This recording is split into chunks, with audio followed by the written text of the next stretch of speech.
it's Jason from Pro Guitar Studio. Today we're going to take a look at strumming without a pick. Now there's many ways that people do this, so I just made a quick video of how I sort of play around with it in my own way. But I'll try to go through some different basics and what you should do, what you maybe should avoid, those kind of things. So I know when I first started playing, I used to pick all the time, but there comes a time where maybe you're without a pick, so you might be somewhere and don't have a pick on you. Knowing how to strum without a pick is important.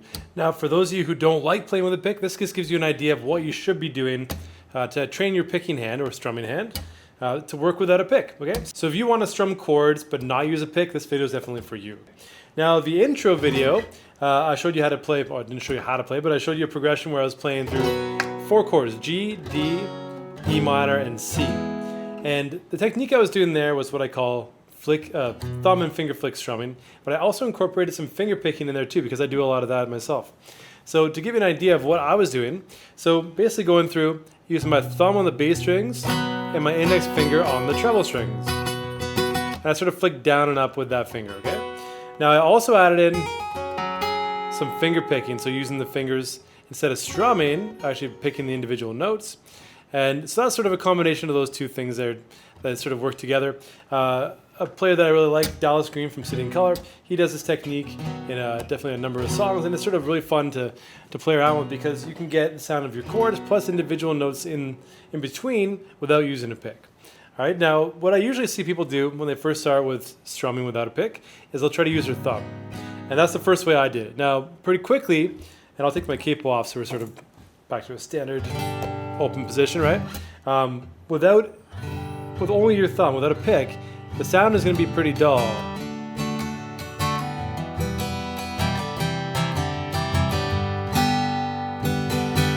So pretty quickly you'll find that might not cut it if you're playing with other people. And it doesn't have the same sort of depth as using a pick does. So if I use a pick, for example,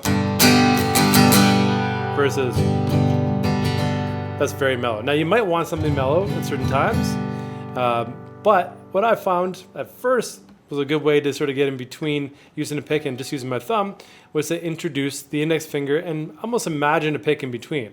So when I strum down, I would get the nail of the index at least.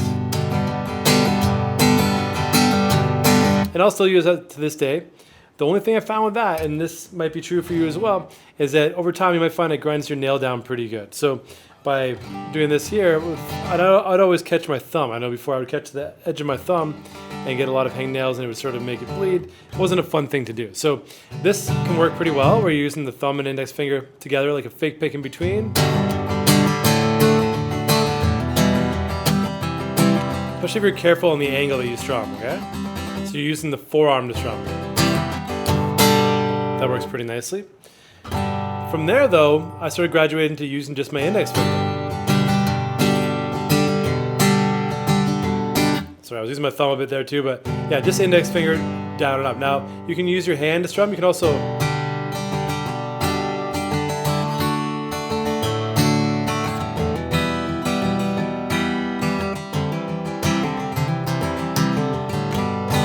flick the finger, okay? So I remember seeing a video of Paul McCartney playing Blackbird.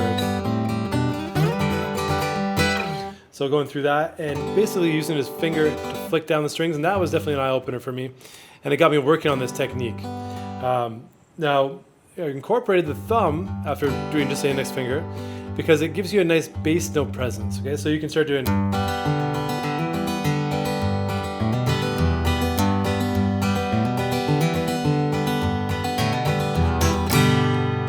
Start adding bass notes in. That makes it a lot of fun. So what I would do there, using the thumb, let's say we're doing a G chord, just without adding all the extra fancy stuff in, and then a down up with the index finger. So imagine this. Slow it down a bit.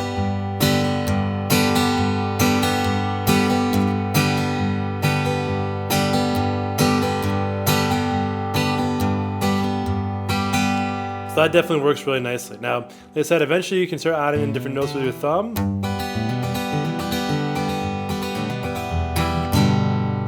That makes it more interesting, a little more fun too, right? So that's definitely a way that I like to approach things, thumb and index finger. Now, other people will use more than one finger, so they might use 3 or 4 fingers. In certain styles like flamenco, that's definitely common if you're playing ukulele.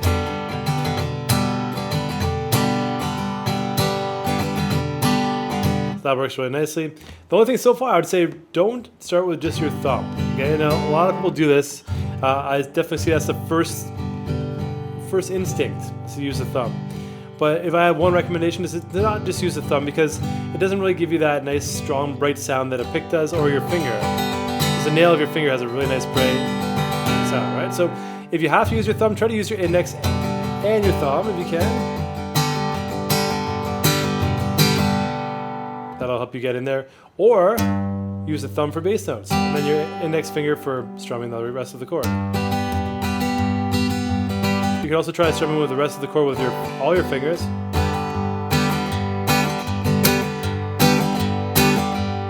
there I'm actually strumming down with the rest of the fingers.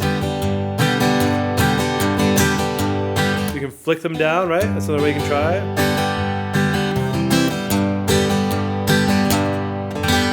That works really nicely.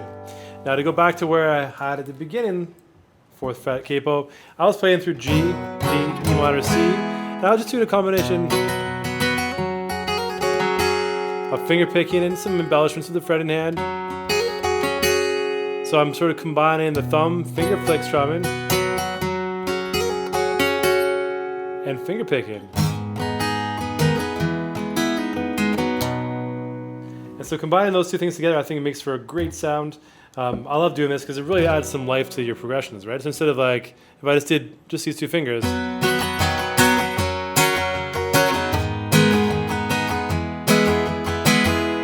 now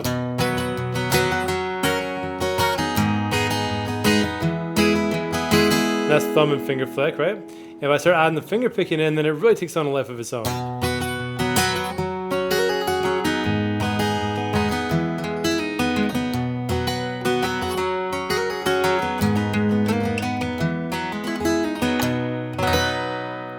Made a little mistake at the end there, but you get the idea. And it's really flexible because it allows you to play things, we'll say imperfectly, and as long as you're playing the chord there, it's going to sound good.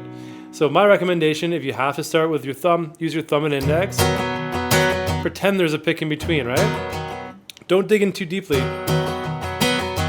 don't want to scratch your hands up or get a hangnail, get everything all sore, I'd say, on those two fingers. That's definitely not fun. And you don't want to rip part of your nail apart as well. That's definitely a recipe for not wanting to play guitar. But yeah, using those two fingers together, using just your index finger, using all the fingers, using your thumb and index, thumb and all the fingers. And all those fingers can be strummed like this, or flicked, just like I did there. So a lot of things to think about. The goal of this exercise today, or this lesson today, is not to get you playing a particular song. So what I'd recommend you do is pick your favorite chords, maybe even just 2 chords to start off, and figure out which way works the best for you. Everyone's individual, so try out each of those methods I showed there, see which one seems to fit your playing style the best. Now, if you have any questions about what I talked about here, let me know in the comments below.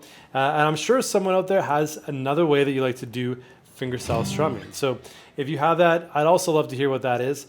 I'm just showing you my examples that I am comfortable with and I play around with, but there's many different ways you can do this. So I'm sure someone out there has something to add into this as well. But if you like videos like this, give me a thumbs up, subscribe for more videos like this each week, and I'd love to see you back soon.